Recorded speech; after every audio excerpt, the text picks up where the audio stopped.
ìyálé ìyá rẹ tẹ́wọ́ gbà ọ́ wọ́n tọ́jú ẹ èèlò ló ti fi sọwọ́ sí ìyálé ìyá rẹ látọdún tó ti wà l'Amẹ́ríkà. ìyálé mọ́mí ẹ èèyàn rẹ àwọn wọ́n ń tàmọ̀lá láàárọ̀ ńgbà táwọn àti ìyá rẹ according to n ta gbọ́ allegedly wọ́n náà ń ṣàgùn síra wọn fẹ́ fògùn para wọn dànù. mo sì mọ̀ pé ó possible wọ́n lọ́ọ́ tọ́jú ìyá rẹ gan ọkọ̀ wà l'Amẹ́ríkà náà ni bó ló ṣe ń tọ́jú mọ́mí ẹ sí. mo gbọ́ pàbúrò ẹ̀ kan sọ̀kadà ní Ọ̀yọ́ wàá dẹ̀ máa boast lámẹ́rin pé èmi mọ̀ra lé yìí o bó ṣe tóbi tó yìí ìgbàdógójì mi mọ èrò wájà. because èmi náà wo Salaudeen Yekini ni wọ́n jẹ́ àìṣe dáadáa ara ayé ní mú ní rántí èrò ọ̀run. má gbé sàrà rẹ kọjá mọ́sálásí má gbé ìpèsè rẹ kọjá ṣọ́ọ̀ṣì má gbé ẹbọ rẹ kọjá oríta torí èmi gan mọ̀ wípé láàlú ni mí ògiri oko abániwọ̀nà bá rí dá ọ̀bẹ́lẹ́kún sunkún kẹ́rù ọ̀bẹ́lẹ́kún ni ẹlẹ́kún sunkún láàrú yẹn ń sẹ̀jẹ̀ ògbé mi sunmi kẹ́rù ògbé mi eru èmi ń sunmi láàrú yẹn ń sùn fún. bàbá tá à ń sọ pé kátù yìí ìyá rẹ gbé ọ lọ fẹ́ ni ọ̀wá l'Amẹ́ríkà ìyá rẹ gbé ọ lọ fẹ́ ni bọ́ọ̀ bá tiẹ̀ lè bẹ̀mí fún rẹ ọ̀ràn èèyàn láti bẹ̀mí kò ságbára kankan tó fẹ́ sà lórí tèmi àkàndọ̀rọ̀ Awikoko. Yorùbá Parapọ̀ TV ẹ máa gbọ́ ẹ máa wò ó ẹ subscribe síbẹ̀ ẹ láìkí ẹ̀ bó bá ṣe ń lọ àwa ò ní jẹ́ kétí yín ó di sí o Yorùbá Parapọ̀ TV àgbàlẹ́tù ọmọdé làwọ́. ààrẹ Almoroof ṣe gbọ́tàn bí ìyá ẹ̀ ṣe kọ́kọ́ àṣẹ ọ̀dọ̀ àlè ìyá ẹ̀ ló gbé dàgbà Awikoko ti tú àṣírí tó pọ̀ nípa ààrẹ Almoroof nígbà tí ààrẹ Almoroof ń lérí lẹ́ka wípé òun pa Awikoko ní wípé kò náà ju $100 sí $200 lọ fóun ò fi pa Awikoko ti wá jáde gbayagbaya ó ní igbá làpá ẹnìkan kì í pàwọ́ Awikoko ti wá ní pé àṣírí pọ̀ lọ́wọ́ òun nípa ààrẹ Almoroof tó ń fẹ́ tù ó wá ní ẹnìkan tí orúkọ rẹ̀ ń jẹ́ Bàbá Bíntù òun náà ni ó gba ààrẹ Almoroof tọ́ òun náà ló sì rán lọ sílùú òyìnbó nínú ọ̀rọ̀ rẹ̀ òun ló ti tú àṣírí ìyẹn ààrẹ Almoroof wípé ó ṣẹ̀wọ̀n rí oní tí ààrẹ Almoroof bá sọ pé irọ́ lọ̀rọ̀ ó lóun sọ police station yìí tí wọ́n ti ààrẹ Almoroof mọ́ ó ní ààrẹ Almoroof parọ́ fún wọn ní embassy wípé òun ò ṣẹ̀wọ̀n rí ó ní bẹ́ẹ̀ sì ni ó ti ṣẹ̀wọ̀n rí ó ní àwọn jọ kẹsẹ̀ mọ́ ṣòkòtò ìjà kan náà wípé òun rí pé wọ́n dá ààrẹ Almoroof padà sórílẹ̀-èdè Nàìjíríà àṣẹ ààrẹ Almoroof àṣẹ ọ̀tọ̀ ni bàbá tóbi àsorúkọ bàbá oníbàbá òun náà ni ààrẹ Almoroof ṣe travel lọ sílùú òyìnbó níbi tó ti jẹ official lottery ààrẹ Almoroof tó wá sọ wípé òun ní àwọn agbanipa lórílẹ̀‐èdè Nàìjíríà nínú èyí tí òun ṣetán láti ránṣẹ́ Awikoko láti dẹ́mi ẹ̀ légbodò Awikoko ti wá jáde gbayagbaya pé àfi kó dákẹ́ lórí ọ̀rọ̀ ọ̀hún pé tó bá kọ̀ tí ò dákẹ́ ó ní ẹ̀rí ńlá ń bẹ lọ́wọ́ òun ó ní ìyá ẹ̀ àti ìyálé ìyá ẹ̀ wípé oògùn làwọn méjèèjì fi ń bára wọn tàkúrọ̀sọ ọjà débi wípé nípa bẹ́ẹ̀ òun náà ni ìyá ààrẹ Almoroof ti kókò lè tó fi lọ fẹ́ lòmíì Awikoko tú àṣírí ààrẹ Almoroof tó pọ̀ omijé sì ń gbọ́ lójú mi bí mo ṣe ń gbọ́ kínní ọ̀hún ẹ wo ọ̀rọ̀ pọ̀ t'Awikoko sọ ọ̀rọ̀ lọ́rọ̀ kì í fi bẹ́ẹ̀ dùn lẹ́nu tèmi ẹ gbọ́ wìrìwìrì nípa bí ààrẹ Almoroof ṣe lè fisa lottery àti bí ó ṣe ṣe báyọ̀báyọ̀ fáwọn òyìnbó lọ sílùú òyìnbó gbogbo ẹ̀ pátápátá Awikoko tú nínú ọ̀rọ̀ rẹ̀ nínú èyí tí wọ́n fi hàn wá nínú fọ́nà èyí tẹ́ ẹ fẹ́ gbọ́ yìí nítorí pé bí ààrẹ Almoroof ṣe ń sọ̀kò ọ̀hún bẹ́ẹ̀ l'Awikoko ń dá kínní ọ̀hún padà ọ̀rọ̀ tó lágbára gbáà ni o ibi tí Awikoko ti sọ wípé kó fò kó nìṣó pé òun ò ní dákẹ́ lórí kínní ọ̀hún báàrí Almoroof bá tiẹ̀ wá lé wá kó wá bẹ òun àfikún náà yẹn wá kó sọ kínní ọ̀hún bí èkúrò ṣùgbọ́n láì jẹ́ bẹ́ẹ̀ ó lóun ò ní dákẹ́ o ẹ wo ọ̀rọ̀ pọ̀ tí wọ́n fi hàn wá nínú àwọn fọ́nrán ọ̀hún nínú ètò fẹ́ kẹ́ farabalẹ̀ wò dáadáa ni tọ̀ bó wá jẹ́ pé àkọ́kọ́ lẹ́yìn wò wá àbáyé ti di olólùfẹ́ wa tẹ́lẹ̀ rí ṣùgbọ́n ẹ ò tí ì tẹ subscribe button síbẹ̀ àwa ń bẹ̀ yín ni ẹ bá wa tẹ̀ sójú ẹ̀ ẹ já bá yín dọ̀rẹ́ káyìn náà ó bá wa dọ̀rẹ́ ẹ wá má gbàgbé láti tẹ aago pélébé tí ń bẹ lẹ́gbẹ̀ẹ́ èyí tí ó máa rán yín létí nígbàkúùgbà tá a bá ti wà lórí ètò ẹ wo Awikoko sọ̀rọ̀ tó pọ̀ ẹ já ṣe àrìn káàkiri orí social media gbogbo táwọn èèyàn gbọ́n tó tún ṣẹlẹ̀ lórí ààrẹ Almoroof àti Awikoko ọ̀rọ̀ tó lágbára pọ̀ ni Awikoko sì ń fọwọ́ tọ̀lẹ̀ fọlọ́run bá ṣẹlẹ̀ wípé ẹni tó máa parí ìkíní yìí kò ń sẹ́ni tó mọ̀ ń pa ẹ̀ bẹ́ẹ̀ ni kì í sẹ́ni tó bẹ̀rẹ̀ ẹ wo ọ̀rọ̀ pọ̀ ń bẹ̀ ẹ já pín káàkiri orí social media táwọn èèyàn tún mọ bíi tọrọ ọ̀hún dé dúró ọ̀rọ̀ lọ́rọ̀ kiri bẹ́ẹ̀ dùn lẹ́nu tèmi ẹ já máa péjọ ń bọ̀. so ìwọ rèé o ti ń ta sí mi láti ọdún mọdún ǹdọ́ wáyé kí n fún ọ lésì ń bẹ̀ máa fún ọ ǹdọ́ wáyé kí n fún ọ lésì ń bẹ̀ mi ní fún ẹ ńgbà tí o wá ń sọ pé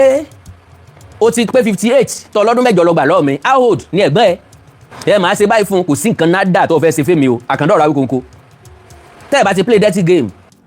kálukú ló lẹ́nu láti sọ̀rọ̀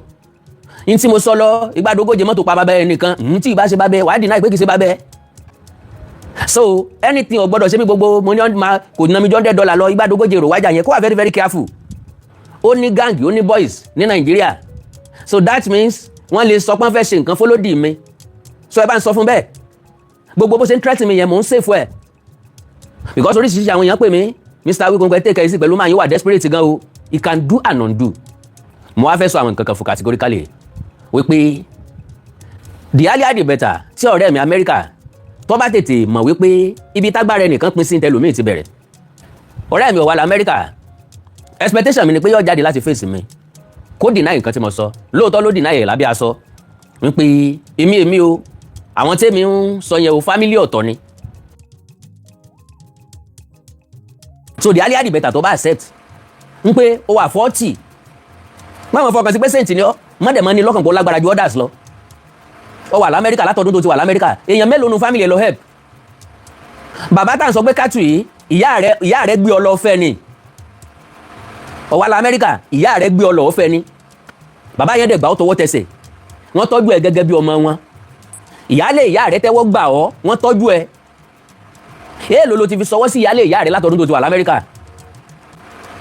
Mo gbọ́ pàbúrò ẹ̀ kan sọ̀kadà ní Ọ̀yọ́ wàá dẹ̀ máa boast lámẹ́rin pé èmi mọ̀ra léyìí o bó ṣe tóbi tó yìí ìgbàdógójì mi mọ èrò wájà mo lè dòkè mo lè dilẹ̀ mo lè ṣe lè mo lè ṣe tán mo lè ra ẹ́pá jẹ́ mo lè sara gbá mo lè sawo.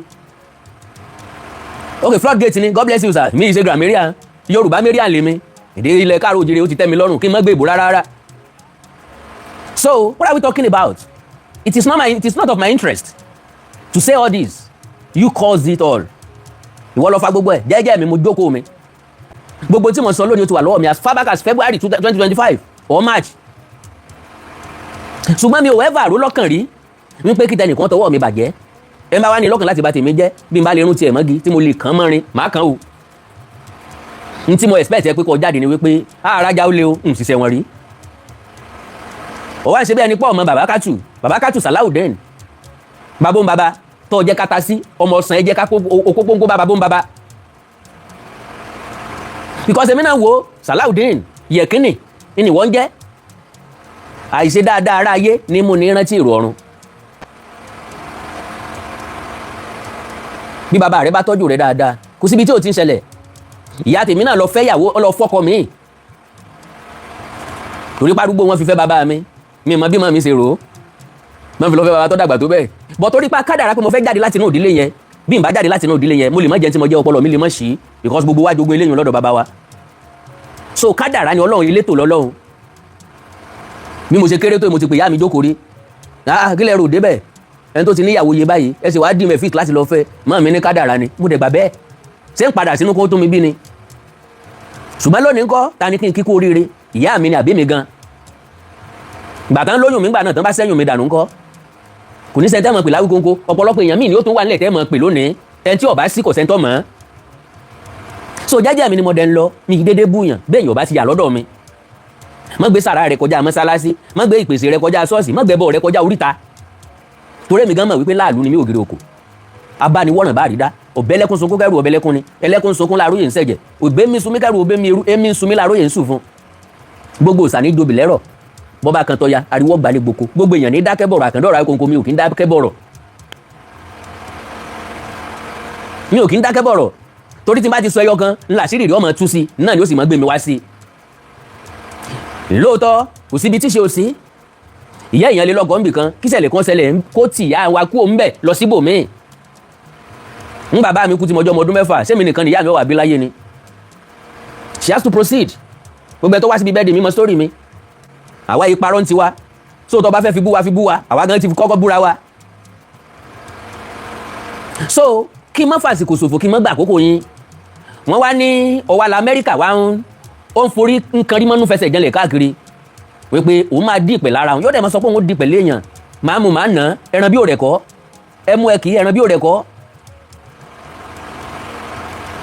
máa mú máa nà ọmọ téèyàn bínú lèèyàn máa ń sọ bẹ́ẹ̀ fún pé tí n bá sì mú wọ ọmọ yìí sì fẹ́ lù ọ pa ọmọ tó o bá bínú nìyẹn kì í ṣe tẹ́jọ jẹ́gbẹ́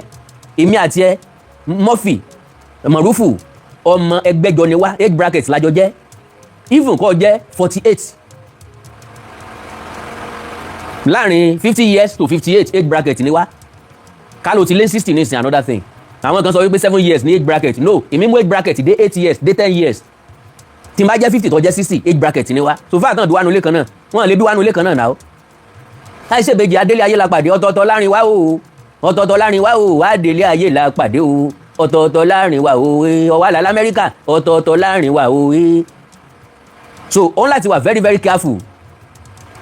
mọ́sálásí Olúwa ló wí àbólúwa ló ní ní Kátù ní Randu àbí ní Randu jáde. So ìyá lè mọ́mí ẹ èèyàn rẹ àwọn wọn ń tàmọ̀lá láàárọ̀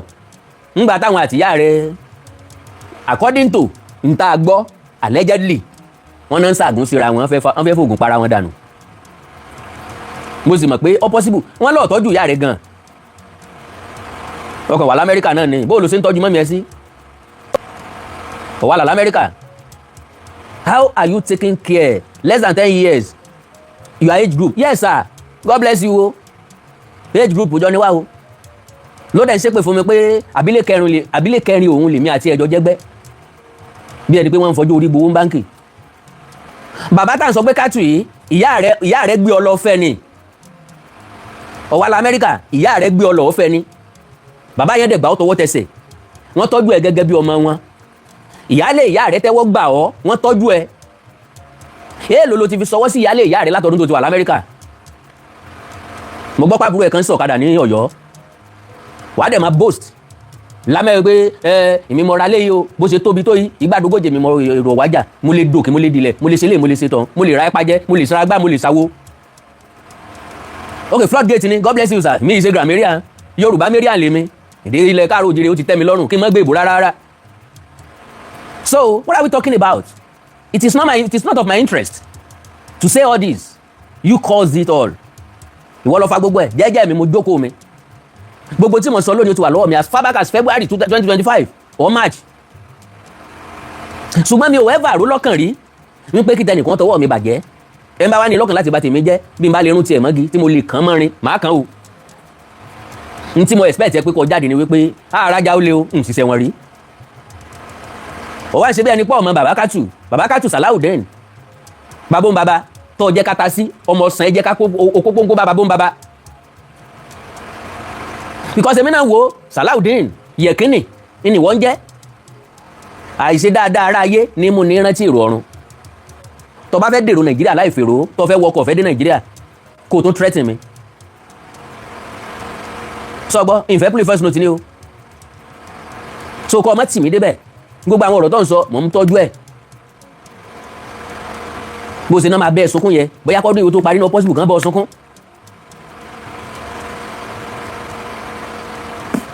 Are you getting me? Mo tọ́jú voice note mo tọ́jú voice yẹ I don't know mẹ́mẹ́ ọmọ kéékèèké ọmọ tí ò tó wa ọmọ tán ti àchífù nílé ayé àwọn ò tí àchífù dákanú ẹ̀ kí wá ní fáàrí òfò kí wá ní ìlérí òfò bọ́ bá dùn fún ọmọ kóbọ̀ Nàìjíríà àwa tá a wà nílé náà we are not doing bad o ebi ò sì pa wá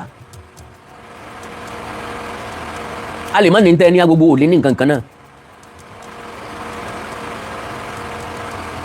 tó bá jẹ́ pọ́wọ́ rẹ ti bá ń tọ̀ wá ni ó ti dèrò lé ó ti máa gbélé ó ti máa fẹ́ láńlé so kí ni fáàrí ẹ̀ ó ń ṣe security l'Amẹ́ríkà ọ̀pọ̀lọpọ̀ àwọn èèyàn ló ń ṣe security tí wọ́n tún dá pẹ̀lú ẹ̀ they are proud of it wọ́n dẹ̀ ń ṣe nǹkan rí láti bẹ̀ ẹ̀yìn àmù kìí ṣe lé ìgbín fún wọn ọmọ aráyé ló fi síbi tí ó yẹ kókèlè ó lè pọ́n lórí greener pasture àbí greener pasture ní kálukú wá káàkiri ló tí wọ́n débi tí wọ́n dé wọ́n dẹ̀ dé Amẹ́ríkà wọ́n dé London wọ́n dé Italy wọ́n dé Germany wọ́n dé Spain kálukú wọn forí mẹ́yìn wọ́n mẹ̀lẹ́ ń bẹ̀ wọ́n bá gbèsè ayé wọn lọ jẹ́jẹ́ bọ́ bá fẹ́ kán deport ẹ kó push mi mọ́ sọ gbọ́ so ọ̀rọ̀ nípa Ọ̀yọ́ àti Ilé-Ifẹ̀ ìwọ lọ dálẹ̀ ìwọ kọ́ lọ parí ẹ̀ ẹni tí ó bá wọn parí ìjà kì í bá wọn bẹ̀rẹ̀ ìwọ lọ bẹ̀rẹ̀ rẹ̀ ìwọ kọ́ lọ parí ẹ̀ bọ́ bá wá tásìkò tí ó parí èmi kọ́ ni màá bẹ̀rẹ̀ rẹ̀ ìwọ kọ́ lọ bẹ̀rẹ̀ rẹ̀ alàgàtà ni ó dá sí alàgàtà ni ó pe ọ̀tún àtòsì mo ti máa ń sọ kò sígbà tá a lè dákẹ́ lórí ẹ̀ mo lè dákẹ́ lórí ẹ̀ lónìí ṣùgbọ́n tí ó sọ bẹ́ẹ̀ fún mi yóò kọ́kọ́ pé àwọn ajá àdìgbòluki tí wọ́n ń sọ̀rọ̀ láti Ọ̀yọ́ tàbí tí wọ́n ń post nǹkan sórí social media látọ̀yọ́ òun tó kọ́kọ́ máa communicate pẹ̀lú wọn yóò kọ́ dialogue pẹ̀lú wọn mọ́ bá sọ pé ó yà àwọn sílé ọpọlọ àwọn sílẹ̀ àwọn fẹ́ lo làákàyè àwọn ṣe tán wọ́n fẹ́ jẹ́ kárọ̀ ní ó wálé kó dín kò yóò sinmi ogun lílọ then we are ready to surrender. Soro pa ti gbàgbé ti bàbá ọba ní olóyè Lukman Aróńfálè ń bí wọ́n lọ́lọ́ gbòtẹ́ẹ̀lì fúngbà tó wálé wọ́n lọ lọ́wọ́ kẹsírètì bó ṣe fẹ́ rí kábíyèsí wọ́n lọ lóòótọ́ ìjìyà wọn gbé padà bọ́bẹ ràbọ̀ràbọ̀ rẹ̀ ló bá kù ṣerú iṣẹ́ tí wọ́n ń ṣe nìyẹn bí wà tèèyàn bá jọ táwọn síra yín lórí social media tí wọ́n sọ tiẹ̀ tó ń tọ̀ ń sọ tiẹ̀ ẹ sanwó fáwọn èèyàn kí wọ́n bring page ẹ̀ down mo bá nìkan wà mú mi lọ́wọ́ dání fẹ́ nìkan láti máa lù mí ní àmà irọ́ o. So ọ̀gbẹ́ni ọ̀rẹ́ mi ò wà l'Amẹ́ríkà, the earlier the better. tó bá rí rẹ pé o kì í ṣalágbára lé ayé, ìwọ kọ́ lọ́lọ́run kó lé ayé lé lọ́wọ́, ká nílé ayé ń bẹ lọ́wọ́ ẹni ọ̀ dàn kan wò. Ọlọ́run ká ní agbára ń bẹ lọ́wọ́ rẹ ọ̀ dàn kan wò. So ti rí pé ayé ẹ ti bàjẹ́, so ti rí pé abaniláyé jẹ́sì ni ọ́. Ta ló mọ iye péjì tó ti bring down? I've never done so in my life because mo mọ kí ló take láti kó ìyànjọ lórí social media kéèyàn tó ní 1000 followers ojú ẹ̀ màmá rí o, kó tó ní 1000 subscribers lórí YouTube, my lovely brothers and sisters, ojú ẹ̀ màmá rí o. So kẹ́nìkan wá kójọ bẹ́ẹ̀, kẹ́nìkan dẹ̀ bàjẹ́ lẹ́ẹ̀kan náà. Mo ní 270 something thousand followers lórí Facebook, ẹ report ẹ, wọ́n suspend díẹ̀ fún iye ọjọ́ díẹ̀ kí n tó appeal suspension. Ká ní kìí ṣe wípé Facebook mọ̀ wípé ẹni yìí o TV fashion program ló ń anchor tàbí ló ń manage tàbí ló ń present níbẹ̀ ni, ó possible kan má release Facebook mi. Ṣùgbọ́n wọ́n pé wọ́n report mi maliciously ni lọ́jọ́ kan dá page mi padà. Èèyàn mélòó lẹ ti report bẹ́ẹ̀ tí wọ́n dá page wọn padà? Ọba effort ẹnìkan jẹ́ nìyẹn. Ẹnikẹ́ni tó bá ti nígbàgbọ́ kí tèèyàn ó bàjẹ́ tí ẹ̀ náà máa bàjẹ́. So like I said, my brother, if you want me to go deeper, I will. Ó mọ̀ pé mo ti brief nǹkan kan ní ìsìn pé ìwọ nìkan kọ́ ni wọ́n kọ́kọ́ máa deport nínú family yín. If you want me to go deeper on that, I will. Ó wà l'Amẹ́ríkà àbúrò ẹ̀ ń gọ̀kadà. I will. Wọ́n nǹkan mo ti bèèrè ní ìsìn pé kí ni age ẹ̀gbọ́n ẹ tí wọ́n bá sọ pé 58 ni ẹ́. Láti ìgbà tó ti wá lo visa lottery tó ti dá Amẹ́ríkà, tó ti rí jẹ tó ti rí mu, èèyàn mélòó ló bojú wọlé tó ràn lọ́wọ́? Èèyàn mélòó nínú ilé tán ti tọ́ ẹ dàgbà? Wọ́n lè fẹ́ ya èèyàn wá láti ibì kan. Ẹni tó fẹ́ ya rẹ̀ tí ọba aláwọ̀ kan mú ọ wá, wọn ní gbà ọ láàyè o. Ẹni tí màmí tèmi fẹ́ kò gbà mí láàyè kí n dúró tì wọ́n. Ó ti dára lẹ̀ lónìí kọ́ lọ́hún foríjì wọ́n. Wọ́n gbà mí láàyè kí n dúró tì wọ́n. Gbogbo àgbà tí n bá ti lọ lọ́lídé ń bẹ̀, tí n bá tètè kú ń bẹ̀ wọ́n mọ̀ nà mí. Ó rí pé kò yẹ kí n sọ̀rọ̀ àbí? Ṣùgbọ́n kó lè jẹ́kọ̀ọ́ fún ọ kó lè mọ̀ pé kálukú wa ló pass through oríṣiríṣi nǹkan. I won't go deeper on that. So ńgbà tó sọ̀rọ̀ ń jò ní, ó bú mi ó fi mí wé sende, ó bú mi ó fi mí na ọba ìlú mi, mo dẹ̀ ṣàlàyé fún ọ bó ṣe jẹ́. Mímí àtẹ́ntọ́ ń sọ ìwà àjọ tán o, kìí sóun ló bí mi, àìsára lé. Ìlú is a town, stool ọba abẹ is an institution, ọba abẹ is an individual, gbogbo ẹ̀ ló wà láyé ọ̀tọ̀kọ̀ papọ̀. I am just a citizen, an indigene, no power or priority on anything dan kí n máa ṣe kí lèmi náà lè ṣe láti ràn lú mi lọ́wọ́ níbo mo ti lágbára lórí ọ̀fẹ́ láti mú kí lú mi ó dàgbà sókè, kò jù bẹ́ẹ̀ lọ. Ṣùgbọ́n pé bọ́yá èèyàn kan ṣẹ̀ nínú ìlú yẹn, ìka tó bá ṣẹ̀ ló bá gbé o, torí bọ́mọ ọba dáràn ní ṣe ló kọ́. Ńjọ́ wọn bí mi wọ́n sọ mí ló kọ́, ńgbà mo dàgbà mo sọra mi ló kọ́, àbí Awikoko nìyá àti bàbá sọ mí ni, kò sẹ́ni tó sọ mí lákàndọ́rọ̀ Awikoko, ìgbésí ayé mi lọ́jọ́ mọ́ bẹ́ẹ̀. Ìyá àti bàbá ń jọ tán bí mi, kò sẹ́ni tí ó bímọ rẹ̀ lọ́jọ́ mẹ́jọ tí ó wà sọ wípé ó kọ́ tọ́mọ wọ́n máa jẹ́ òun ni àkàndá ọ̀rọ̀ Awikoko, bó ló ṣe possible. So tí ìyá èèyàn bá lọ lọ́kọ ńbì kan, ó depend lọ́wọ́ ọkùnrin yẹn tó bá gbà ọ́ láàyè láti mú ọmọ yẹn wá. Ẹlòmíràn sọ fún ọ pé tó bá hàn pé òun fẹ́ fi ọ fọmọ́lẹ̀ fún babẹ́ ẹ̀, kò sẹ́ni tí rẹrù ẹlẹ́rù. Àwọn àgbà àtijọ́ ni wọ́n lọ́kàn rẹ̀, wọ́n níwà rẹ̀, wọ́n á gbà àtìyá àtọmọ, wọ́n wàá sọ pé ẹja kó ọmọ lùpọ̀ bọ́, ẹja dà papọ̀ mọ́ ọmọ tọ́. Ọ̀pọ̀lọpọ̀ ọmọ bẹ́ẹ̀ tí wọ́n dàpọ̀ mọ́ ọmọ tọ́ ń lọ padà sàlùbáríkà fáwọn tó gbà wọ́n tọ́. Àwọn ọmọ kọ̀ọ̀kan bẹ́ẹ̀ tó jẹ́ pé wọ́n tún dá níbi tí wọ́n gbà wọ́n tọ́ sí ju ọmọ táwọn gangan bí lọ. Wọ́n tún tọ́jú àwọn tí wọ́n tán gbà wọ́n sìn bí ẹran àwọn sìn ju ọmọ táwọn gangan bí lọ. Wọ́n gbà wọ́n tọ́ ni ó yàtọ̀ sẹ́yẹ. Ẹyẹ olóore tí ó sì yẹ ju pé kọ́kọ́ jẹun kọ́ dàgbà kó sì fò lọ. Ó fò lọ, ó gbàgbé ilé tán ti tọ́ ẹ. Ó padà síbẹ̀ mọ́ ṣàǹfààní kankan fún ọ́n bẹ̀ mọ́. àtún wá ń try láti correct ẹ òtún wá ń sorí lẹ́ńkán òun ṣe bí ẹni pé wọ́n lo ní ilé ayé bí ẹni pé wọ́n lo ní Nàìjíríà àbọ̀ lọ́ fẹ́ kọ́ ni ọlọ́run fẹ́ bà tiẹ̀ jẹ́ ni ọ̀fẹ́ sẹ̀sìn ayé ni. ọ̀rẹ́ mi ó wà lá l'Amẹ́ríkà bí tí wù kó tó láyé ilé ẹ̀fà rubi sẹ́nì kankan ò ní wálẹ̀ o ò ní dẹni àná ṣùgbọ́n lè tajọ wáyé face to face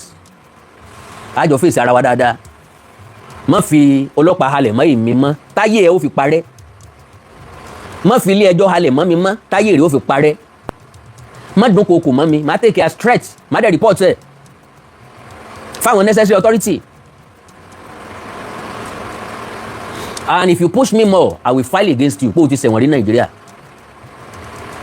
bọ́ọ̀ bá wá ṣẹ̀wọ̀n rí kó jáde máa mọ police station bí tán ti wá arrest yẹ because bẹ́ẹ̀ bá ti ṣẹ̀wọ̀n rí Nàìjíríà tó wá wà lókè òkun ó ti túmọ̀ sí bọ́ parọ́ láti fill form tán fi gbà ó sìn mìíràn tó lọ sí tó fi visa lottery wọlé wọ́n gbà ó sìn bí ẹran àwọn sìn ni ẹni tí ọ̀yọ́ wo ni lójú àìwú àbùkù sọ́dọ̀ rẹ̀ so téèyàn bá pé 50 ọdún láyé ó mọ̀ pé yóò ti gbọ́dọ̀ rí nǹkan ojú ẹ̀ ti gbọ́dọ̀ rí nǹkan ọ̀pẹ̀ láyé ojú ẹ̀ ò ní rí ibi mú kan bẹ̀ sọ́ọ̀fẹ́ pẹ́ láyé ni àbí kójú ẹ̀ ó rí ibi sọ́ọ̀fẹ́ pẹ́ láyé ni kójú ọmọ rí ibi mú kan so anytime tó bá ti fẹ́ bá àyàn jà mọ̀mọ́ ni lọ́kàn pé màá wí ni ẹ Kennedy igi tá a fojú rẹ̀ náà máa fọ́ ni lójú agodongo a máa dá mi dọ̀ọ̀kì lápá sẹ́lẹ̀rù a máa gbèrò mi lọ ẹni tó rò pé o lè dámú nǹkan kékeré lè kọ́ lẹ́sẹ̀ o yóò sì kó ìkúùkù bomú ẹ tí gbogbo ẹnu ọ̀gá ó wò jàrí ńgbà tó wà kékeré ṣe pé ìwọ náà ṣe kékeré rí so mo dé dá lágbájá mú go and stop it kò sẹ́ni tó lè dẹ́nì kankan mú bí mo ṣe wà yìí ẹnu lèmi fi máa ń jà agbára mi ò kọjá ẹnu yìí mi kọjá àyè mi o mi tí ì bá àyàn jà rí mi tí ì bá àyàn létí rí njọ mo ti délé ayé bẹ́ẹ̀ ni mo sọ yàtọ̀ sí pé àyàn bọ́yà ń ṣàwàdà ní afọwọ́ tọ̀yàn lẹ́ẹ̀kẹ́ pé ìwọ ṣùgbọ́n pé mo kọjú sí yàn mo gbá àyàn létí báyìí bọ́yọ̀ ọmọ mi bọ́yọ̀ ọmọ tí mo bínú fúnra mi ó wá ṣe tí ọ̀dà tó mo dẹ̀ ti fara wọn sùn kán lè bá àbẹ̀rù mi ìkọ̀sọ̀ àwọn obìnrin máa ń kó bá wa gbogbo nǹkan náà máa ń dúró dè wá ìwọ mo ní kọ́ mọ́ ṣe kíní àbí òdìbà tí dáadé ẹ bá dé wọ́n á fẹ́ rojọ́ fún àwọn dẹ̀ fẹ́ kárí àt nígbà bá rí àtọmọ òye ò ní gbọ́ràn lọ́jọ́ iwájú àfagídí ṣe ọ̀pọ̀lọpọ̀ wa ti wá gbọ́n nìsín pé àwọn obìnrin ń tì wá sí wàhálà ni wọ́n sọ wá dọ̀tá ọmọ wọ́n mọ̀ kẹ́ wọ́n mọ̀ fọwọ́ra wọn lórí àwa náà ti wá sọ̀pẹ̀ báwọn ọmọ mi bá ṣe nǹkan nìsín tí àwọn bá sọ pé dáadé ẹ ló déhùn ó yẹ irọ́ o tó bá ṣe ò bá wí tó bá ṣe èmi náà má bá wí fúnra mi ẹnì kan ò lè wá fẹ́ nìkan gbójú bi so tètè ya mi sọ́nu kó wà very very careful lórí ọ̀rọ̀ tèmi o jẹ́jẹ́ ni mo ń lọ sì fi mí lẹ̀ jẹ́jẹ́ bẹ́ẹ̀ níjọ́ tí mo ti mọ̀ pé òní làákàyè ọ̀gbọ́n ó dẹ̀ bàjẹ́ gan nígbà tá a ti jàǹgbà yẹn lọ́dún bíi 6 sẹ́yìn tó o ti ń sọ pé olórí burúkú yìí o èmi ni mo dẹ̀ ń fún níṣẹ́ tó fi ń jẹun o ọ̀mọ́rú èèyàn tí mo jẹ́ kó o tó sọ bẹ́ẹ̀ èèmọ̀ ẹni pé àwọn tẹ́ ẹ máa sọ sí tí wọ́n panu mọ́ tí wọ́n ò ní lè dórí social media mọ́ ilé ayé mi social media ló wà we die here kò sẹ́ni tó lè lé ẹnìkan kan kó ń bì ẹnìkan ò ní lọ́fẹ̀ẹ́ nìkan àjọ máa gbé Nàìjíríà yìí o ó wà lálẹ́ Amẹ́ríkà ẹnìkan ò ní lọ́fẹ̀ẹ́ nìkan àjọ máa gbé social media yìí o gbogbo ẹ̀yọ́ ọmọ káàró òjìrì tí ń gbọ́ mi ẹnìkan kan arrest mi o mi ò dẹ̀ ṣe ẹ̀ṣẹ̀ tẹ́nìkan kan fi fẹ́ arrest mi I did nothing wrong I said nothing wrong because mo mọ̀ wípé there is law kò dẹ̀ sẹ́ni tó fi ò lè mú gbogbo a gbọ́dọ̀ wà very careful with whatever we are doing on social media there is freedom of speech àmọ́ bó ṣe nígbà tó kéré èèyàn dúdú ni ọ́ ó dá Amẹ́ríkà ló lo cream ẹ̀ sì mọ̀ sọkún pẹ́ nìkan làmbásádọ̀ káró white amílẹ̀ kan làmbásádọ̀ kìnìún kan ìmílẹ̀ ni arúgbó ti kékeré yẹ ó pè mí torí pọ́ ma arúgbó ni mi tarúgbó bá ti kékeré yẹ mi ó pè mí bí mo ṣe máa rí lélẹ́yìí tí ń fi darúgbó tí ń fi gbé 70 kọ́lọ́ ọjà dàgbà kọ́lọ́ ọjà dògbò bí máa ṣe rí lélẹ́yìí mi ìmọ̀ tó ní ọ́ lára nípa àrísí mi àti bí mo ṣe rí kálukú wa wà fortunate bá ṣe bára wa ni bọ́lọ̀ bá ṣe dá wa la ṣe bára wa kò sẹ́ni kankan nínú wa tó lágbára lórí ẹ̀mí ẹ̀ kò sẹ́ni kankan nínú wa tó lágbára lórí bó ṣe wà láti yí padà ẹni tó kúrò ò lè ga ẹni tó ga ò lè kúrú ẹni tó tínrín opposite kó sanra àgbẹ̀yìnsí rẹ̀ náà sì ní dáa ẹni ó sanra opposite kó tínrín ṣùgbọ́n àwọn kankan wà tí ó ṣe ẹ ń bá ọ́gìlì ó lè lọ ṣe facial kìnní kan kójú rẹ̀ ò fáìn dáadáa tí ó bá máa close Ọlọ́run ní fi ẹnìkankan sàwátì àní fi ra wa sàwátì mi ò lẹ́nìkankan ní bí mo ṣe wáyé mi ò rí pé ẹnìkankan sẹ̀mí bí mo ṣe wáyé n ti ń ṣẹlẹ̀ àwọn èèyàn ti ń sọ̀rọ̀ ni mò ń respond sí so ẹ̀yin tẹ́ bá mọ̀ wà lá l'Amẹ́ríkà tẹ́ rẹ̀ fẹ́ràn ẹ̀ bá ń sọ fún pé kó ṣọ́ra rẹ̀ o ilẹ̀ ń yọ̀ o kó ṣọ́ra rẹ̀ o gbogbo èèyàn kọ́ lórí bákan náà o gbogbo agbára tó bá ní kó sà á fúnra rẹ̀ fún ìdàgbàsókè ilé ayé ẹ̀ àwọn tó wà ní surroundings ẹ̀ kó better life fún wọn mo sọ lẹ́ẹ̀kan mo lóun nìkan kọ́ ni wọ́n deport nínú family wọn mi ò fẹ́ mú ọ̀rọ̀ òjò má ìná ni mo fẹ́ lu ọgbọ́n àgbà ń bẹ̀ yẹn ni ò jẹ́ kí n fẹ́ ìtẹni ẹlẹ́ni wọ̀ bí mo ṣe sọ yẹn mo mọ̀ pé òun náà ó ti mọ̀ wípé mo mọ̀ àti pàápàá pé mo lo maturity ni God bless you policy consultant God bless you sir so wípé mo lo maturity ni bàbá ń jàbí ti kákúkọ́ ṣùgbọ́n lọ́jọ́ ọjà kò sẹ́ni tí sọ tí máa ń dùn mọ́ èèyàn nù ntí ọba kálukú lọ́kàn jẹ́ ńgbà tó kàn mí lábùkù lórí social media sọ fẹ́ dùn mí nínú ni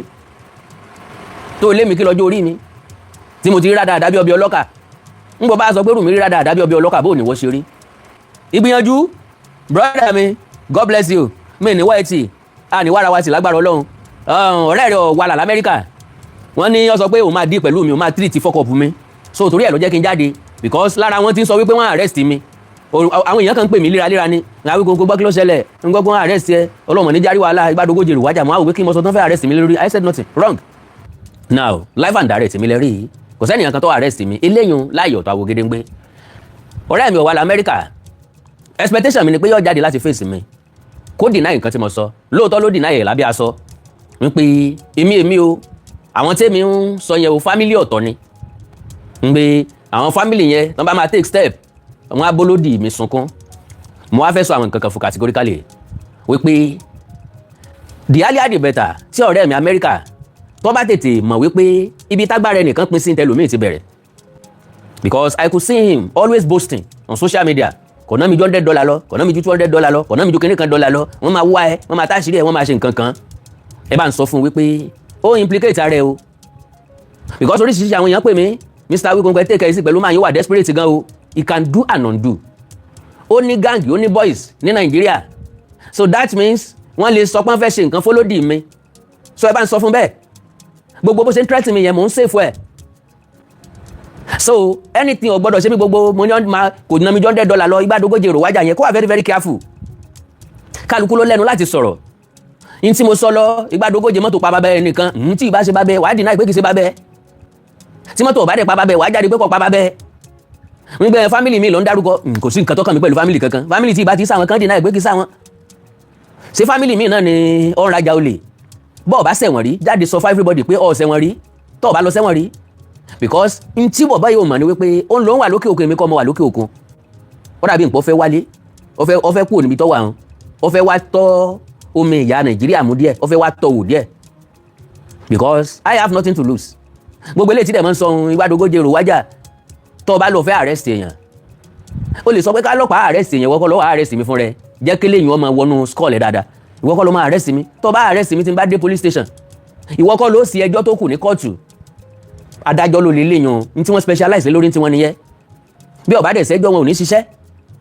so ń gba tá a bá débẹ̀ ẹjọ́ tí ìwọ́kọ́ ni ó dájọ́ ń bẹ̀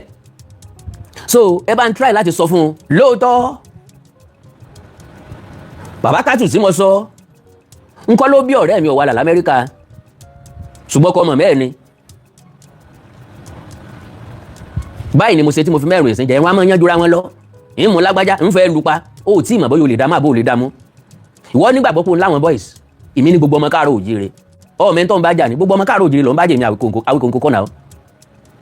anybody tó bá ti fèsì ọ̀rìn anybody tó bá ti fèsì àpèrè Oòduà gbogbo ọmọ káàró òjíire gbogbo ẹni tó bìlì pa wọn wá láti fẹ̀ ló ń bá jà èmi nìkan kọ́ mo kàn jẹ́ kan I am just an entity just someone ordinary person out of multitude out of majority tí wọ́n jọ ọmọ káàró òjíire tán trace ilẹ̀ tán trace ìlú wọn tán trace orísun wọn dé Ilé Ifẹ̀ so gbogbo wọn ni kíní ìjẹmọ́ èmi àkàndọ̀rọ̀ Awikoko nìkan kọ́ so ńgbà tó bá ń pilẹ̀ ogun wàá máa ní lọ́kàn wípé mo lè jà ogun tí mo lọ ìmọ̀ àṣẹ́gun Yorùbá sì ní wọ́n pa ń wò mo là bá lọ sógun ọ̀hún nìkẹ́ tá a bá ní tá a bá ń lọ sógun bíi ká jagun ká ṣẹ́gun ká kẹ́rù ni mo wà lọ́kàn ni mo bá pààyàn ìkẹta nu mo bá mú yàn lẹ́rù ìkẹta nìyẹn ìgbà tí wọ́n plan ẹ̀ tó rò pọ̀ fẹ́ tó mú ọ láti ní gut láti dárúkọ mi pè mí lórúkọ bú mi léèbú ara ó pè mí lẹ́ni àti ẹni arúgbó ti kékeré yẹ ó pè mí lórúkọ olórí burúkú you said it olórí burúkú ọdún 7 mo gbà lọ́wọ́ ẹ̀ bọ́ bá gbọdún 7 lọ́wọ́ mi Kàmọ́rù ẹ̀gbẹ́ ẹ̀ kí lọ́jọ́ orí. Now back to business. Mo nígbàgbọ́ pé ẹ gbọ́ ọ̀rọ̀ tí mo sọ nípa ọ̀rẹ́ mi Omoale Amẹ́ríkà. Mo wá ń retí kó fún mi lésì kí n lè jáde fún un. Àwọn èèyàn kan sọ fún mi pé Awikoko please ó ti tó. Mo wá ní yellow card lèmi fún and first yellow card nìyẹn ó possible kó gba second yellow card tàbí kó gba straight red card. So oríṣiríṣi àwọn èèyàn wá bẹ̀rẹ̀ sí ní sọ ọ̀pọ̀lọpọ̀ nǹkan fún mi nípa ọ̀rẹ́ mi Omoale Amẹ́ríkà. Wọ́n ní ṣe ní fapájánú kan rí mọ́nú fẹsẹ̀ janlẹ̀ káàkiri tí ń pé wọ́n bá baba ńlá kú baba òun sunkún láì ṣe mi. Bóyá yẹn ló wá prompt bóyá yẹn ló prompt àwọn tó ń sọ pé arrest wọ́n gbé mi lọ sí Àbújá àbí eléyìí tá a ti rí tẹ́lẹ̀tẹ́lẹ̀ náà ni eléyìí tí ọ̀gbẹ́ni Adédayọ̀ Victor fi síta bóyá làwọn èèyàn kan ṣẹ̀ṣẹ̀ rí tí wọ́n rò pé fresh tàbí new níbi tó ti sọ wípé Awikoko was taken into custody at 3:34 p.m. yesterday and is now in DSS custody facing charges. I saw someone who has access to his Facebook account trying to minimize the news. The real Awikoko is in Abuja prison right now. We appreciate all the Omoluabi who made this possible. Ó gbé picture mi síbẹ̀. Ó lélẹ̀ mo nígbàgbọ́ pé ẹ rí dáadáa. So bó ṣe kọ́ nìyẹn. Now ó ní ẹnìkan try láti wọ Facebook mi ṣùgbọ́n mo nígbàgbọ́ pé life and direct gbogbo ọmọ káàró òjíire lórí Awikoko gangan ló wà lórí Facebook kì í ṣe pé ẹnìkan kan ló wọ Facebook mi wá.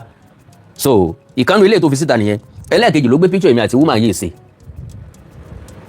Woman yìí ó ní breaking news the Ile-Ife bloggers Awikoko and Titilayo were taken to custody today at 3:34 p.m. by the DSS. They face allegations of cyber harassment, stalking, cyber terror, bullying and harass as well as charges related to AI and fabricated precedent crimes. Lélẹ̀ tó jẹ́ wípé àwọn ọmọ Ọ̀yọ́ náà ni wọ́n ń gbé oríṣiríṣi àwọn nǹkan yìí jáde. Àwọn tí ò fẹ́ kí ibi ó ṣẹlẹ̀ sí mi. Àwọn eléyìí tí ń sáré káàkiri ńgbà wọ́n gbọ́ pé wọ́n arrest olódì mi. Wọ́n sì ti gbé olódì mi lọ Àbújá. Ọ̀pọ̀lọpọ̀ àwọn èèyàn ló pè mí including Bàbá Sokoti. Mo rí miss call lórí fóònù mi rẹpẹtẹ lórí mo ń ṣe ọ̀pọ̀lọpọ̀ nǹkan. Omoale Amẹ́ríkà ní sáré káàkiri tí ń dúnkokò here and there. Oríṣiríṣi àwọn èèyàn ni wọ́n pè mí. Oríṣiríṣi àwọn èèyàn ni wọ́n ń béèrè Awikoko sí òsín nǹkan kan Awikoko sí òsín nǹkan kọ́ọ̀lù pọ̀ lórí fóònù mi rẹpẹtẹ ń gbọ́dọ̀ open ẹ̀. Bó ti jẹ́ pé òun náà soríkorí. So mo wá ní àrùn tó sojú ìlú ọ̀farasin ọ̀rọ̀ tó sojú ìlú ọ̀farasin awúta bá ṣe nínú ẹnìkan ní jáwo ẹ̀yin tẹ́ bá mọ̀ táàgì ẹ bá ń táàgì ọ̀rẹ́ mi Ọ̀kọ́lá kó lè mọ̀ wípé bí àná kọ́ lò ní rí mọ̀ ń bẹ̀ níbẹ̀ ṣe ń wọlé bá mi share program yẹn. Lóòótọ́ làwọn èèyàn kàn sí mi wọ́n fẹ́ kí a parí ká má fàáwọ̀ ká má ṣe lè ká má ṣe tọ̀hún ẹ bá mi pín program yẹn. Tẹ́mi àkàndọ́ra Awikoko wá rí èèyàn kan 2 mẹ́ta tí wọ́n béèrè àlàáfíà mi mo dúpẹ́ lọ́wọ́ Ọlọ́run alààyè fún oore ọ̀fẹ́ pé báwọn èèyàn ṣe pọ̀ tó ńlẹ̀ káàrọ̀ òjíire mélòó lákà. Àwọn èèyàn kan sì nífẹ̀ẹ́ mi láti béèrè àlàáfíà mi wọ́n béèrè pé ṣé kò sí nǹkan kan àwọn ti rí mi ti pẹ́ pé ó ti tójọ́ mẹ́ta Mr. Awikoko mi gbọ́dọ̀ máa open message ó máa gba time mi. Now ọ̀rẹ́ mi ò mọ̀ wípé gbogbo àwọn nǹkan tó ń ṣe yìí ó fi ń kó bá rẹ̀ sí ni because I know more than he thought I know. ẹ̀yin Grammairian tí mo correct I knew more than what he thought I know. So now ó ní wípé ẹ foríjì mi ẹjọ́ iná yẹn lọ́lọ́. So bẹ́ẹ̀ èèyàn bá fẹ́ jà ọ kọ́kọ́ consider ẹni tó fẹ́ bá jà so lè dààmú ojú ogun tó fẹ́ lọ yìí sọ́jà àjàṣẹ́gun. Now bóyá òótán náà tó wà lára jẹ́ òótán now so ńgbà tí wọ́n wá ń sọ pé o ti pé 58 tó lọ́dún 7 lọ gbà lọ́ọ̀ mi how old ni ẹ̀gbọ́n ẹ̀ tó bá fẹ́ kí n wọnú family yín púpọ̀ máa wọnú ẹ̀ ìwọ nìkan kọ́kọ́ máa deport nínú family yín if you want me to go deeper I will. So the earlier the better tó bá stop threatening ẹ máa ṣe báyìí fún kò sí nǹkan nádà tó fẹ́ ṣe fẹ́mi o àkàndọ̀rọ̀ Awikoko tẹ́ ẹ bá ti play dirty game ń pé níta bẹ́ẹ̀ tá a sọ fún ni pé kẹ́ mọ́ràn aya nípa kálukú ló lẹ́tọ̀ọ́ láti sọ̀rọ̀. I don't have anything to do with anybody. Kò sẹ́ni tó bú mi láyé tí mo wọ́ díẹ̀ mú wọn rí, kò tí ì sí láyé mi. Kéèyàn bú mi, kó bú mọ́mì mi, kó bú dádì mi, mi ìwọ́ díẹ̀ mẹ́nì kankan rí. Ẹni tó ní tí mo lè ṣépè fún lẹ́ni tó wọ́ díẹ̀ mi wá tó ń bú mi. Tàbí ó bú mi sórí platform mi, kò tán náà kò tán. Tàbí ẹni tó bú mi sórí platform mi, ó nìkan náà ni mo lè yàkàyàkà. So ìwọ rèé o ti ń ta sí mi láti ọdún mọ́dún. Ǹjọ́ wáyé kí n fún ọ lésì ń bẹ̀ máa fún ọ, ǹjọ́ wáyé kí n fún ọ lésì ń bẹ̀ mi ní fún ẹ. So ǹtọ́ bá mú ọ tó fi rò pé mi ni problem Ọ̀yọ́, tó mọ̀ wípé wọ́n gangan ni architect gbogbo wàhálà yìí, ìwọ ni architect ẹ̀, ìwọ ló bẹ̀rẹ̀ wàhálà, ìgbà tó wá sùn wọ́n tó stop, expectation wa ni pé káwa tó kù stop, no. Bí ìgbà téèyàn open ṣé flood gate náà máa ń pè, as in ó níbi tí wọ́n ti ń máa ń block kí lórúkọ ẹ̀, ó níbi tí wọ́n ti máa ń block dam, tómi bá kún jù wọ́n á block ẹ̀, so tómi bá tún ti kún jù lẹ́yìn ibi tán block ẹ̀ sí wọ́n á ṣí àwọn dam yóò máa open. Bóyá ìwọ ò mọ̀ wípé báyìí mo ṣe tí mo fi mẹ́rin ìsìn jẹ ẹ̀rùn a máa yanjúra wọn lọ. If I were you, bó bá jẹ́ pé mi nìwọ, èèyàn máa ń plead lábẹ́lẹ̀, bọ́ọ̀ bá tiẹ̀ lè bẹ̀mí fún rẹ̀ ọ̀ràn èèyàn láti bẹ̀mí, kò ságbára kankan tó fẹ́ sà lórí tèmi, àkàndọ̀rọ̀ Awikoko. So kí ni fáàrí ẹ? Ò ń ṣe security l'Amẹ́ríkà, ọ̀pọ̀lọpọ̀ àwọn èèyàn ló ń ṣe security tí wọ́n tún dá pẹ̀lú ẹ̀. They are proud of it. Wọ́n dẹ̀ ṣe nǹkan rí láti bẹ̀. Ẹ̀yìn àmù kìí ṣe lé ìgbín fún wọn. Ọmọ aráyé ló fi síbi tí ó yẹ. Kókèlè ó lè pọ́n lórí greener pasture àbí greener pasture ní kálukú ń wá káàkiri. Ló tì wọ́n débi tí wọ́n dé. Wọ́n dẹ̀ dé Amẹ́ríkà, wọ́n dé London, wọ́n dé Italy, wọ́n dé Germany, wọ́n dé Spain, kálukú wọn forí mẹ́yìn. Wọ́n mẹ̀lẹ́ ń bẹ̀, wọ́n bá gbèsè ayé wọn lọ jẹ́jẹ́. Bó bá fẹ́ kán deport ẹ kó push mi mọ́. Sọ gbọ́, tó bá fẹ́ dèrò Nàìjíríà láì fèrò, tó fẹ́ wọkọ̀ fẹ́ dé Nàìjíríà kó tó threaten mi. Sọ gbọ́, ìfẹ́ play first note ni o. So kọ́ ọmọ tì mí débẹ̀, gbogbo àwọn ọ̀rọ̀ tó ń sọ mò ń tọ́jú ẹ̀. Bó ṣe náà máa bẹ́ẹ̀ sunkún yẹ, bóyá kọ́dún ìwò tó parí náà possible kan bọ́ sunkún. Gbìyànjú, brother mi, God bless you, mi ní wáìtì, a ní wàrà wa sì lágbára Ọlọ́run. Ọ̀rẹ́ rẹ̀ wà là l'Amẹ́ríkà, wọ́n ní ó sọ pé òun máa dí pẹ̀lú mi, òun máa treat fuck up mi. So torí ẹ̀ ló jẹ́ kí n jáde, because lára wọn ti ń sọ wípé wọ́n arrest mi. Àwọn èèyàn kan ń pè mí léraléra ni, Awikoko gbọ́ kí ló ṣẹlẹ̀, ń gbọ́ pé wọ́n arrest ẹ, Ọlọ́run ní járí wàhálà ìgbàdógójì rò wájà, mo á wò pé kí n mọ sọ tán fẹ́ arrest mi lé lórí. I said nothing wrong. Mi ì ṣe nǹkan kan tí èèyàn kan lè arrest mi lé lórí. So ẹ kú bá mi dárò ara mi o. Mi ì mọ̀ bóyá mo rí èèyàn tó fẹ́ pè mí o. Èyí tẹ́ bá mọ Ọ̀wàlà l'Amẹ́ríkà, ó ti lóun yìí sọ̀rẹ́ mi, ní ta lọ rẹ́ wọ́n tó ti ju 50 lọ tó ti ṣe bọ́ ẹ̀ṣẹ̀ ṣe ọdún kékeré. Nígbà tá a wà kékeré ẹ̀mí lé 40, ọmọ ń dàgbà lójú wa, àwa wá tún pé 50, a tún wá ń ṣèṣe ọmọdé. +2349151479599 +2349151479599. So nọ́mbà tẹ́lẹ̀ pè mí sínú tàbí +2349048519362 +2349048519362 nọ́mbà tẹ́lẹ̀ pè mí sínú. God bless you. Ẹ bá ń bẹ ọ̀rẹ́ mi Ọ̀wàlà l'Amẹ́ríkà pé kó dákun o, ọmọ mọ́ mi ni mí o, kàn má jẹ́ nǹkan kó ṣe mí o, ọmọ ìyá àbẹ̀fẹ́ ni mí o, èmi nìkan mọ́ mi ń wò lójú o, mo láwọn àbúrò èmi ní ń wò lójú o, èmi lẹ̀gbọ́n gbogbo wọn o, èmi ọ̀nà sì ní à ń bẹ lọ́ọ̀ ni mí o, mọ̀ ń bẹ lọ́ọ̀ kọ́lọ́ jẹ́ nǹkan ni o. So kí wọ́n má pa mí fún mọ́mì mi o, ọ̀rọ̀ la ń sọ, kálukú ní ẹ̀tọ́.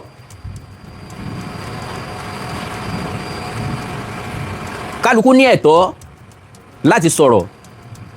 Kí ló lè ń bẹ̀? Ó bú mi mo bú ọ. Tán láyé àtijọ́ tó bá rojọ́ gbẹ lágbájá ń bú mi wá ní ìwọ náà bú tí ẹ padà. Ìgbìyànjú. Ìgbìyànjú mo wà pẹ̀lú ẹ. Ok bàbá mi mọ̀ pé tí gbẹ́kọ̀ mo ṣe gbé kí nìyẹn ọ̀nà ẹ̀kú ṣe takuntakun bàbá jàre wo. God bless you. Ọlọ́run a máa wà pẹ̀lú yín, a máa wà pẹ̀lú gbogbo wa. Àmín o. ṣe rí ìyí Oruko tó wà l'Amẹ́ríkà yẹn tiẹ̀ àwọn máa ń là kí wọ́n sọ̀rọ̀ ní gbogbo wọn fi fẹ́ gbèsè. Bó ti jẹ́ pé èsì ọ̀rọ̀ tèmi ni tí ìfún tó pè mí ní gay. Ok. Ó ní gay lẹ́yìn àbí? Ó ṣe fídíò kan time kan mo fún díẹ̀ ni mo fún lésì díẹ̀ bọ̀ mi ìfún tán.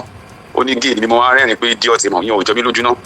But tí mi ṣe dá lóhùn gbà yẹn ni pé èmi ò kí ń fẹ́ kọ́kọ́ sáré máa fi kó máa rẹ pé èèyàn fẹ́ fi èèyàn trend because mi ò wá social media tó wá fẹ́ nìkan trend tí wọ́n gbìyànjú ẹgbẹ́ kan bàbá ṣé wá ní gbogbo trend tó yí issue yẹn ó ń dẹmọ ní àjọ Amẹ́ríkà ní ọkọ Mọ̀rúfù ò jámọ́ nǹkan l'Amẹ́ríkà mò ń sọ tá bá ń sọ̀rọ̀ pé bẹ́ẹ̀ fi ń gbéraga bí wọ́n fi sọ̀rọ̀ kó Mọ̀rúfù ò jámọ́ nǹkan kan àwa ará wọn tó yẹ kó ti gbé ní wúbà rí lóòótọ́ kò sí nǹkan tí èèyàn lè ṣe of course ní lókè ní ìrìn àjò ṣùgbọ́n kó máa kó fẹ́ bìlítù ẹnìkan ọkọ̀ àwọn tó wá Nàìjíríà kan tẹ́lẹ̀ ò ṣe rí kò fẹ́ máa fi gbé bí àwọn jẹ́bà kan lórí wọn ìyẹn ẹgbẹ́ kan nìyẹn bọ́tà àwọn bá ṣe nǹkan fún ẹ̀dá wọ́n fẹ́ kéèyàn dákẹ́ ó wá jẹ́ nǹkan tó máa jẹ́ nǹkan ìbànújẹ́ fún ìnígbà báwo ni irú àwọn èèyàn báyìí ṣe iṣẹ́ tó bá gbé yín tí wọ́n bá gbé ẹnìkan lórí ìrìnàjò tá a rìn èmi láwọn information lọ láti Amẹ́ríkà ẹ máa wọlé pẹpẹ lọ́jà a máa dìde mímọ àwọn náà tó máa dìde 100% ìdákọ̀ wúlò yàgò yàgò lọ́ba bí àwọn kìnìyàn àti ẹ̀tàn lẹ́ẹ̀kan náà. Ọlọ́run gbọ́. ẹ máa ṣe tí ò dáa ẹ fẹ́ kéèyàn dákẹ́ ẹ̀yàn mi tẹ́ bá ń gbọ́ mi ó ní ẹnìkan àgbàlagbà ni tí wọ́n kọ́ mi ní wọ́n fún mi ní voice note ẹni tó lè sọ̀rọ̀ yẹn ọmọ Ọ̀yọ́ ni wọ́n jọ sọ̀rọ̀ ọmọlúwàbí pẹ̀lú mi nípa pé ká de-escalate issue ẹ má bínú ẹ̀yàn tẹ́ bá ń gbọ́ mi ó dẹ̀ sọ bẹ́ẹ̀ mo ní ẹjọ́ mo ti gbìyànjú kí ni láì mọ iye ìgbà ṣùgbọ́n tá bá ní ká ṣe ni àwọn ọmọ Ọ̀yọ́ ń kọ̀ǹtínì ó wà dàbí pọ́npẹ́ múyàn lọ́wọ́ sẹ́yìn kan máa nàyàn ní ẹgbà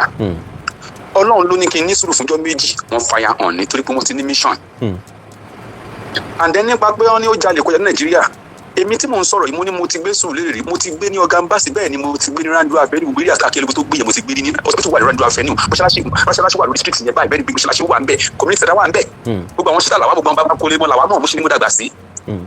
tó bá dẹ̀ lóun ṣe kankan ọ̀rọ̀ tẹ́ sọ pé ó jà l'Amẹ́ríkà rí mo mọ̀ pé kò hàn bire kó fi sínú fọ́ọ̀mù ẹ̀ l'Amẹ́ríkà pé òun jalè rí a máa ń lo advantage yẹn nítorí pé kò sí social security number nígbà tá à ń bọ̀ l'Amẹ́ríkà kò dàbí ayé bvn ní sìn tó bá ṣe ó fẹ́ pa ya rẹ̀ jẹ́ l'Amẹ́ríkà ni wọ́n máa gbọ́n gbogbo èmi ní citizenship máa gbọ́n ya ni nítorí kò ti fi rọ́gbà ṣùgbọ́n Ọlọ́run ò ní jẹ́ káwa wà nídìí ó jọmọ Fúlàní kò jọmọ Fúlàní Ọlọ́run ò ní jẹ́ kí ọ̀tẹ̀ nìkan tọwọ́ tiwa bàjẹ́ báwa náà fẹ́ ga láyé ṣùgbọ́n owó ẹ̀ dájọ́ àtìlẹ́yìn ò ní ga òun náà ò ní ga ni. ibi dá ibi Amẹ́ríkà lèmi náà wà kí nìyẹn bá àwọn kan bí ó ba orí àwọn kan jẹ́ ń bì yìí sẹ́rí ẹ dájà àwọn kan lọ tó wà ń bì bẹ́ẹ̀ sì wáyé láìfún yín bẹ́ẹ̀ tàwọn kan bí àwọn kan ti lana síbí báyìí bọ̀ torí tán bá kàn dé Amẹ́ríkà wọ́n respect ẹ̀ tó bá dé láti Amẹ́ríkà Dani Mọ̀rúfù sí Maryland ló wà ẹni tí ò jà mọ́ nǹkan kan tí wọ́n má jẹ́ kó halẹ̀ mọ́ yín o jàre alákàlẹ̀ ń sọ náà nìyẹn ìwọ tí wọ́n mọ̀ yẹn bú ìbú máa ń dùn ẹ̀ ọ̀wá ń halẹ̀ so ó ti mú ọ̀rọ̀ talọ́lọ́run ó ti mú talọ́lọ́run ó ti bàjá tán àbí o ẹ̀rí bí talọ́lọ́run ti fàyẹ̀ burúkú kí ló ṣe tó ti padà lọ ààrẹ sẹ̀ àwọn tí òun bá bá rọ̀ àwọn tó ń bá fa ọ̀rọ̀ irú ẹ̀yìn báyìí àti talọ́lọ́run yẹn kò jẹ́ yẹ kó súnmọ́ yín rárá kò lè dá wa mú mẹ́tàlẹ́ ò lè dá wa mú pàápàá kò yẹ kó súnmọ́ yín rárá ẹ̀yin tó jẹ́ pé ẹ ti mọ tinú àtẹ̀yìn kóòtù Nàìjíríà ẹ ti sọ̀rọ̀ báwọn kan lórí wọn ti arrest wọ́n ti gbé yín wọ́n ti bì yín lẹ̀. mo ti mọ tí mo lè sọ àti tí n lè sọ. so tàwa nírú ẹ̀yẹn tó kàn halẹ̀ níjàre. God bless you baba God bless you baba. ẹ máa gbádùn ara mi ò ní wáyé tì. hello ma. hello sir. yes ma ẹ kú sí mi èní. hello sir. ẹ kú sí mi èní. yes sir. Hi Chief Awikoko. mo ti gbọ́ èmi ti gbọ́ tí mi ò jiyàn mọ́. tí Mọ̀rúfù bá gbọ́ kí ló fẹ́ ṣe. ó lóun máa arrest mi o. kí ló fẹ́ ṣe. ṣe rí wọ́n ní alágẹmọ tó ń yọ́lẹ̀ ẹ̀rùn. ikú ń pa. wọ́n ní kó ń pa ká tó wá sọ ti ọ̀pọ̀lọ́ tó ń jọra ẹ̀ mọ́lẹ̀. mo sọ fún yín few occasions tí mo wo àwọn kìíní ẹ̀ pẹ̀lú bó ṣe máa ń ṣe fatafata yẹn ibi tí màá pa ẹ̀ wà ó ní. màá gbà ẹ̀ wà bẹ́ẹ̀ni bẹ́ẹ̀ni sir. And one thing tí rẹ̀ gbọ́dọ̀ tí mi mọ̀ bóyá rú òun yẹn realize òní ń pèsè mọ̀ wọ́n lépo ní mo rò. oníyanjú má bà tèmi jẹ́ epo ni mo rò. irú immigration issue ó wà very sensitive l'America right now. ibi tí Trump ń ṣe dé láyé ìgbà kan tó bá ní green card in fact you are as powerful as any American citizen but not again. nsìn ó ti ń try àti tọwọ́ bọ neutralization àwọn tó jẹ́ wọ́n fi gba tó jẹ́ wọ́n ní blue card. wọ́n ti ní àwọn few cases tó jẹ́ pé wọ́n ti strip off their citizenship. Wow. Because wọ́n rí pé fraudulent way ni wọ́n fi gbà. Wow. So I think it's better for him if he truly like that. Better for him to just find a way of having true reconciliation with you or kí gbogbo ẹ̀ stop at this because kó jẹ́ pé nǹkan tó máa ṣẹlẹ̀ at the end of the day because even ẹ̀yin gan mo mọ̀ pé ẹ̀yin ò mọ indication gbogbo kìíní òun ló yẹ kó mọ̀ pé ibi tí rọ̀rọ̀ yìí ń lọ because ó ń sìn American embassy, American immigration, American custom immigration, wọ́n ní àwọn powerful software tó jẹ́ pé wọ́n fi ń wo social media gan. So tí wọ́n bá ríru eléyìí kò sí nǹkan tó cost wọn àti sọ fún consular wọn Nàìjíríà to look into it because gbogbo ọ̀nà ni wọ́n fi wá àti ilé àwọn èèyàn dání. So ìwọ tó dẹ̀ mọ̀ pé o ní ẹrù nínú ilé. Ó lẹ́bọ̀ lẹ́rù kò tiẹ̀ yẹ kó because ẹ̀yin sìn you don't have anything to lose. pàápàá mo lè mọ̀ sí Amẹ́ríkà tí ń fi darúgbó tí ń fi jáde láyé. ẹ tiẹ̀ máa wọ̀ àwọn West America lágbára Ọlọ́run ẹ ṣe mú àpá àwọn ọmọ wa l'Amẹ́ríkà lédè Yorùbá. ok ma. Amẹ́ríkà lẹ Europe lẹ máa yí because you are trying to. Yorùbá Parapọ̀ TV ẹ máa gbọ́ ẹ máa wò ó ẹ subscribe síbẹ̀ ẹ like ẹ̀ bó bá ṣe ń lọ àwa ò ní jẹ́ kétí yín ó di sí o Yorùbá Parapọ̀ TV àgbẹ̀lẹ̀tù ọmọdé làwọ̀.